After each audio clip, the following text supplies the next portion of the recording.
मैं एक एक्सपेरिमेंट करना चाहता हूँ। मैं आपसे 2 क्वेश्चन पूछूंगा, उन क्वेश्चंस का आंसर सोचिए और फिर YouTube के नीचे कमेंट कीजिए। पहला क्वेश्चन है कि आपके हिसाब से क्या आप एक मिडिल क्लास फैमिली से हो या नहीं। इस चीज के लिए 5 सेकंड लीजिए।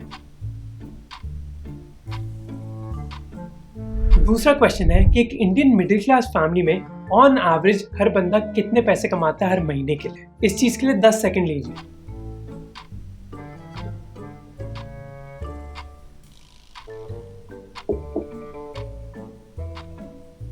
अब मुझे पता नहीं कि आपके आंसर्स क्या थे, पर मोस्ट लाइकली मैं आपको बताना चाहता हूँ कि आप मिडिल क्लास फैमिली से नहीं हैं। अब मैं जानता हूँ कि हो सकता है कि आपकी मदर फ्री धनिया मांगती हो एक सब्जी वाले से, धनिया मिर्च का एक्स्ट्रा लगेगा, या फिर आपकी फैमिली में एक पुरानी टी शर्ट पोछे के लिए यूज करी जाती है, या फिर आपकी फैमिली में एक रूल है कि टूथपेस्ट को पूरी तरह निचोड़ना ही होता है उसको फेंकने से पहले। ये सारी प्रैक्टिसेस एक इंडियन मिडिल क्लास फैमिली से एसोसिएटेड है, पर मोस्ट लाइकली आप एक इंडियन मिडिल क्लास फैमिली से नहीं है। मेरा गेस है कि आप में से कई लोगों ने कहा है कि आप एक मिडिल क्लास फैमिली से हैं, पर आप अकेले नहीं हैं। दिवेश कपूर और मिलिंद वैष्णव की रिसर्च ने दिखाया कि करीब 50% इंडियंस ये कहते हैं कि वो मिडिल क्लास से हैं, और प्यू रिसर्च की 2015 की फाइंडिंग्स के हिसाब से बस 2% इंडियंस ही एक्चुअली मिडिल क्लास से हैं।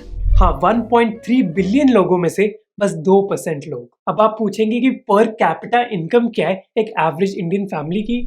वो है $300 से $600, यानी कि करीब 22,500 रुपीज से लेकर 45,500 रुपीज तक। ये एवरेज मंथली इनकम है हर मिडिल क्लास फैमिली के मेंबर की, और ये असली मिडिल क्लास है। अब अगर आप इन नंबर से बिल्कुल सरप्राइज्ड हैं तो आप अकेले नहीं हैं। इनफैक्ट हम में से कई लोग ये भूल जाते हैं कि एक्चुअली इंडिया में कितनी गरीबी है। कई बार न्यूज़ रिपोर्ट्स या बिजनेस लीडर्स बात करते हैं कि इंडिया में मिडिल क्लास का इतना बड़ा राइज हुआ है, पर एक्चुअली मिडिल क्लास इंडिया की बस 2% पॉपुलेशन ही है।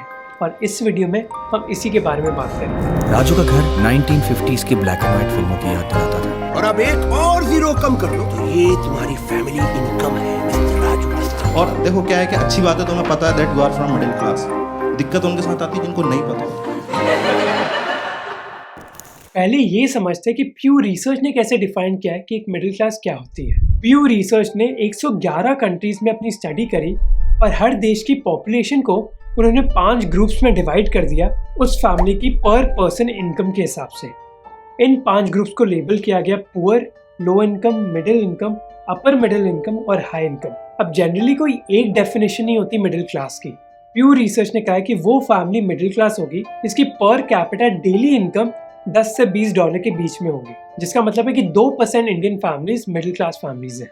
पर इकोनॉमिस्ट संध्या कृष्णन और नीरज हाटेकर ने एक दूसरी डेफिनेशन यूज करी। यहाँ पर कैपिटा डेली इनकम $10 से $20 नहीं है, बल्कि $2 से $10 है, जिसके हिसाब से 50% इंडियंस मिडिल क्लास में आते हैं। पर इसका ये भी मतलब है कि एक पर्सन जो बस $2 कमा रहा है डेली के, यानी कि ₹150, वो भी मिडिल क्लास में इंक्लूड होगा। जैसे domestic help drivers, security guard, construction workers, ये सभी मिडिल क्लास इंडियंस माने जाए। पर जो भी डेफिनेशंस के बारे में हमने बात करी वो रिसर्च डेफिनेशंस थी। जब हम आम तौर पे बात करते हैं मिडिल क्लास की, तो मिडिल क्लास का मतलब हमारे दिमाग में बहुत अलग होता है। जैसे हमारे दिमाग में हम मानते हैं कि एक मिडिल क्लास फैमिली ऐसी है जिसके पास ठीक ठाक जॉब्स हैं या फिर एक छोटा सा बिजनेस है, उनका खुद का मकान है, हो सकता है कि उनके पास सिक्योर रिटायरमेंट भी है, उनके बच्चे ठीक ठाक कॉलेज में भी जा रहे हैं, और उनके पास एक फ्रिज या फिर छोटी सी गाड़ी या फिर मोटरसाइकिल है। पर इन मिडिल क्लास फैमिलीज के लिए एजुकेशन एक ऐसी टिकट है जिससे वो अपने आप को अपलिफ्ट कर सकते हैं। और क्योंकि कई सालों से इंडिया में IT सेक्टर बूम करते आया है, इसी वजह से कई फैमिलीज के लिए इंजीनियरिंग एक ऐसा रास्ता है जिससे उनका बेटा या बेटी गरीबी से छुटकारा पा सकता है।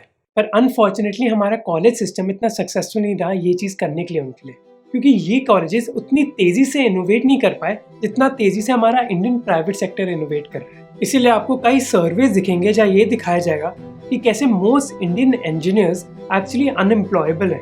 पर ऐसी स्किलिंग और लर्निंग गैप को फिल करने की कोशिश करता है अपग्रेड, एक ऑनलाइन अपस्किलिंग प्लेटफॉर्म जिन्होंने इस वीडियो के लिए मुझे सपोर्ट किया है। अपग्रेड कई कोर्सेज ऑफर करता है जिससे आपके स्किल्स एक ऐसी लेवल तक पहुंच सकते हैं जिस लेवल को प्राइवेट कंपनीज एक्चुअली चाहती हैं।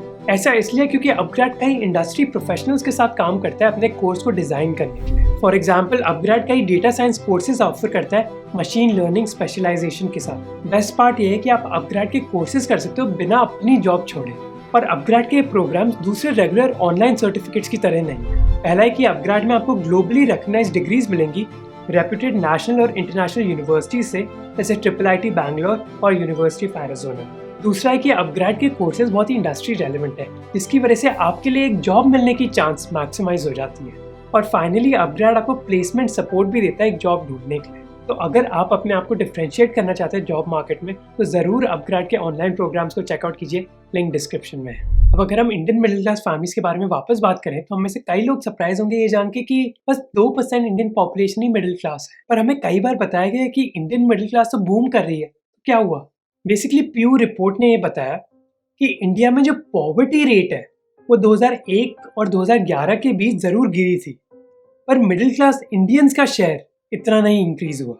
वो कहते कि इंडियन इकोनॉमी जो ग्रो करी उसकी वजह से कई लोग जो पुअर कैटेगरी में आते थे वो लो इनकम कैटेगरी में शिफ्ट कर गए, पर बस कुछ ही लो इनकम कैटेगरी के लोग मिडिल इनकम कैटेगरी तक जंप लगा पाए थे। जबकि अगर हम सेम पीरियड में चाइना का डेटा देखेंगे तो चाइना की मिडिल इनकम पॉपुलेशन 3% से 18% तक हो गई थी। और जो गलती हमने करी कि इंडियन मिडिल क्लास फैमिलीज का प्रोपोर्शन बहुत है इंडियन सोसाइटी में, वही गलती कई कंपनीज भी करती हैं। उनको लगता है कि इंडियन मिडिल क्लास बहुत बड़ी है, पर एक्चुअली में वो है नहीं, जिसकी वजह से कई मल्टीनेशनल कंपनीज जब वो इंडिया आती हैं तब वो उनको रियलाइज करता है कि उनके टारगेट कंज्यूमर्स बस इतने से ही हैं। और वो कंपनीज जो इस चीज़ को रियलाइज नहीं करती उनको डिसअपॉइंटमेंट फेस करनी पड़ती है। अगर हम स्टारबक्स की बात करें तो स्टारबक्स के बहुत बड़े प्लान थे इंडिया में लॉन्च करने के, पर उन्होंने पिछले 2 सालों के दौरान करीब 1 शॉप खोली है हर महीने में, जबकि चाइना में ऑलमोस्ट एक नया स्टारबक्स खुलता है हर 15 घंटों में। अब ये सच है क्योंकि वो व्यक्ति जो 300 से 1500 रुपए कमा रहे हैं हर दिन के, वो क्या 200 रुपए खर्च करेगा कॉफ़ी के लिए? इसी वजह से कई सक्सेसफुल कंपनीज जो ये कहती हैं कि वो इंडिया को सर्व कर रही हैं, एक्चुअली वो इंडिया को सर्व नहीं कर रही, बल्कि cream of the cream of Indian population को सर्व कर रही हैं। जैसे ओला इंडिया में करीब 100 शहरों में है, पर ओला का 80% बिजनेस कुछ मेट्रो से ही आता है। कुणाल शाह जो क्रेड ऐप के CEO हैं, उन्होंने कहा कि वो बस टॉप 1% इंडियंस को ही टारगेट करना चाहते हैं, क्योंकि वही उनके प्रोडक्ट को यूज करेंगे। पर इनफैक्ट वो शायद टॉप 1% को भी टारगेट नहीं कर रहे, बल्कि वो टॉप 0.1% को टारगेट कर रहे हैं। और ये हम गवर्नमेंट डेटा से भी देख सकते हैं कि कई कंपनीज की मेन डिमांड बस कुछ शहरों से ही आती है इंडिया के। जैसे 2015 में इंडियन सरकार ने एक NHFS का सर्वे किया था, जहाँ उन्होंने लोगों से पूछा कि क्या उनके पास एक TV, AC cooler, washing machine या फिर रेफ्रिजरेटर है।